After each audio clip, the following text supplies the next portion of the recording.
Бир кыз турмушка чыгып, айылда жалгыз жашаган кайненеси менен биргеликте туруп калышат. Турмушка чыкканына бир жума боло элек жатып, келин кайненеси менен бир түндүктүн алдында жашоо мүмкүн эместигин түшүнөт. Анткени экөөнүн мүнөздөрү бири-бирине терс келип, келин кандай иш аткарса да энесинин көңүлүнө толбой, бул нерсе туура эмес, тигини тетири жасаптырсың деп эптеп шылтоо таап кагып силке берет. Келин күйөөсүн өтө жакшы көргөндүктөн кайненесинин бөйрөктөн шыйрак чыгарган кыялына чыдап жүрө берет. Арадан 4 ай убакыт өткөндөн кийин кайненесинин заар тили менен жемесинен тажаган келин айласы кетип, ошол чөлкөмдө дары чөптөрү менен атагы чыккан таш жарган табып аялга барат. Апакай кийинип отурган табыптын бет маңдайына келген келиндин көздөрүнө жаш тамчыбап: «Касиетиңден айланайын эжекебай, мени бир баледен куткарыңыз, мен үчүн жашоо токтоду. Кайненем кактабай канымды соруп өлтүрмөк болду, мен чыдай албайм. Кайненемдин жанын тынчытайын деп чечтим. Алмастанды билгизбей өлтүрө турган дары бериңизчи» деп буркурап ыйлайт. Келинди жалооруп караган табып аял жанындагы текчеде турган кичинекей айнек кутудагы көк дарыны колуна алып, бечара болуп отурган келиндин башынан сыбап: «Кызым, баары Кудайдан, бирок мен сенин арманыңды жеңилдетким келди. Сен жапжаш кыз экенсиң, кайненең болсо өмүрдүн ширин сууларын эчак эле татып койгон экен. Сен жашашың керек. Жалаң уулуу чөптөрдөн жасалган бул дарыны кайненеңдин тамагына күн сайын 2 ирет кошуп тур. Бирок дарыны аз-аздан кошушуң керек. Анан кайненеңдин өлүмүнө сенин тиешең бар экенин эч ким күмөн санабашы үчүн энеңе 3 ай бою абдан жакшы карагын.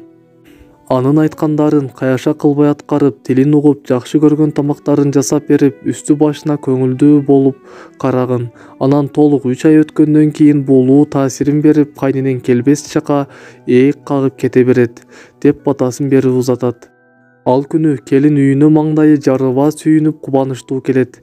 Ошол күндөн тартып кайненеси жакшы көргөн тамактарын буркурата жасап, уудан тамчыбатып кошуп бере баштайт. Кайненесин көрсө, кабагын түйүп отурган мүнөзүн жадыраган күлкүгө айлантып, табып айткандай анын тилинен чыкпай бардык иштердин майын чыгара жасап, кайненесине өз энесинен артык кам көрүп баштайт. Капталында ажал тооруп турганы менен иши жок кайненеси келинин бир заматта өзгөргөнүнө жетине албай, урушканга да шылтоо таппай, келинди өз кызынан артык көрүп мээримин төгө баштайт. Келини да мынтип энесинин жакшы жакка өзгөрүп кетерин күтпөгөндүктөн өзүнүн тамакка уу салып берип жүргөн кылыгына катуу өкүнөт.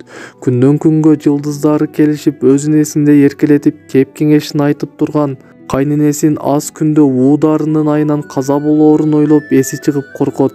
Акыры катуу беймаза болуп, жаны жай таппаган келин кайра боздоп ыйлап табыпка келет да: «Касиетиңизден айланайын эжеке, мен баарын түшүндүм, акмак болуп турмун, кайненемдин өлүмүн каалабайм. Курган башым жаңылыштык кетириптирмин. Мүмкүн болсо энекемди сактап калыңызчы, сиз берген уу дарынын таасирин жогото турган дары бериңизчи» деп жалбарат.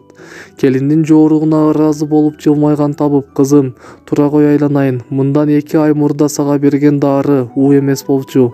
Ал жөн гана тамакты жакшы сиңдире турган татымал болчу.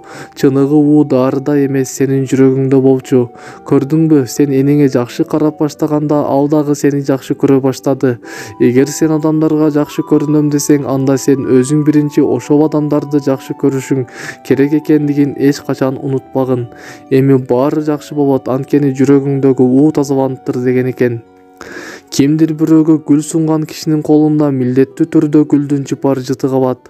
Ар бир келин эртең эле кайнене болот. Бул окуя сиздерге жаккан болсо, видеого лайк басып, досторуңуз менен бөлүшө кетиңиз.